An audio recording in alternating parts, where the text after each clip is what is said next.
बिस्मिल्लाहिर्रहमानिर्रहीम। आज का टॉपिक है value of g on surface of the earth. तो हम कंसेप्ट ओवरव्यू लेते हैं इसका पहले कि the value of gravitational acceleration g depend on two things. जो जी की वैल्यू है वो दो चीज़ों पे डिपेंड करती है। Number one, mass of the earth and distance from the centre of the अर्थ। मतलब कि वो ऑब्जेक्ट अर्थ की सेंटर से कितनी दूरी पर हैं। जैसे हम अगर अर्थ की सरफेस पे फाइंड कर रहे हैं तो फिर हम वो ऑब्जेक्ट की दूरी कितनी होगी, अर्थ का रेडियस ही होगा। तो दो चीज़ें होगी, दो चीज़ों पे डिपेंड करता है, मास of the earth and radius, या हम कह सकते हैं distance from the centre of the अर्थ। कि नेक्स्ट इसी को हम प्रूफ करेंगे, जी की वैल्यू फाइंड करेंगे किसके ज़रिए, Newton law of universal gravitation के ज़रिए।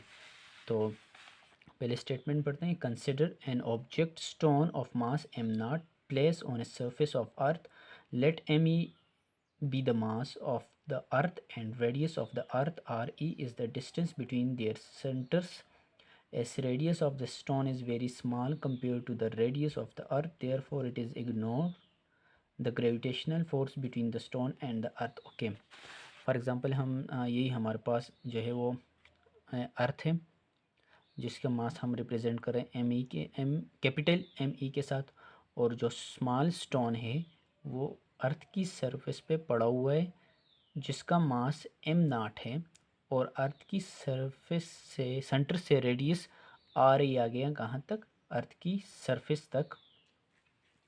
तो इसी को अब हम ग्रेविटेशनल लॉ के ज़रिए करेंगे, यूनिवर्सल ग्रेविटेशनल लॉ के through.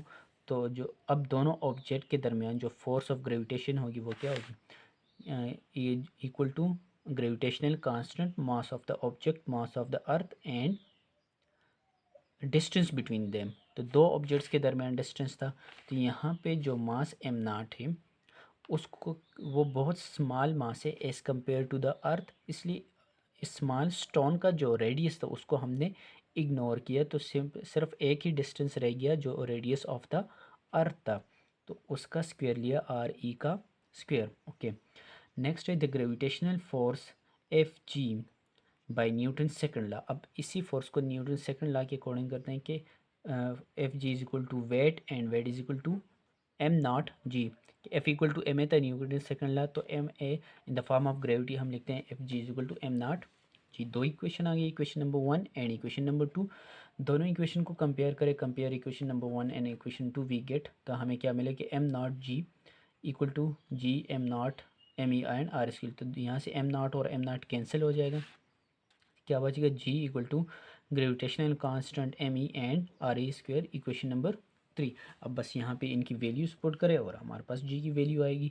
The mass of the अर्थ क्या है, 6 इंटू 10⁻24 kg, और radius of the earth is 6.4 into 10⁻6, और ग्रेविटेशनल कांस्टेंट की वैल्यू भी 6.67 इंटू 10⁻11। वैल्यूज पुट करने के बाद हमारे पास जी की वैल्यू कितनी आ रही है, 9.8 मीटर पर सेकंड। तो यहाँ से कंक्लूजन क्या होगा कि the value of g does not depend on the mass of the falling object. कि अर्थ की सरफेस में अगर कोई ऑब्जेक्ट फॉल कर रहा है, चाहे वो स्टोन है या कोई भी ऑब्जेक्ट है, वो उसके मास पे डिपेंड नहीं करता, क्योंकि मास, जो ऑब्जेक्ट का मास था यहाँ पे क्या हो गया, कैंसिल आउट हो गया। तो जी की वैल्यू सिर्फ डिपेंड करती है किस पे, मास ऑफ द अर्थ पे और रेडियस ऑफ द अर्थ पे, या हम ऐसे कहते हैं कि डिस्टेंस पे। तो it only depend on the mass and radius of the अर्थ, सिर्फ मास और अर्थ के रेडियस पे डिपेंड करता है। तो so both light and heavy object fall with the same acceleration. तो अर्थ के स्फीयर में के ग्रेविटेशनल फील्ड में चाहे स्मॉल ऑब्जेक्ट हो या हैवी ऑब्जेक्ट हो, लाइट ऑब्जेक्ट हो या हैवी ऑब्जेक्ट, दोनों एक साथ ही फॉल करेंगे अगर हम एयर रेजिस्टेंस को इग्नोर करेंगे। एयर रेजिस्टेंस इग्नोर करने के बाद स्मॉल और हेवी ऑब्जेक्ट दोनों एक साथ आएंगे, लेकिन जब एयर रेजिस्टेंस इफ़ेक्ट होगा तो स्मॉल ऑब्जेक्ट बाद में आएगा और हेवी ऑब्जेक्ट पहले आएगा। लेकिन जब एयर रेजिस्टेंस को इग्नोर करेंगे तो दोनों एक साथ डाउन आएंगे। Thank you so much.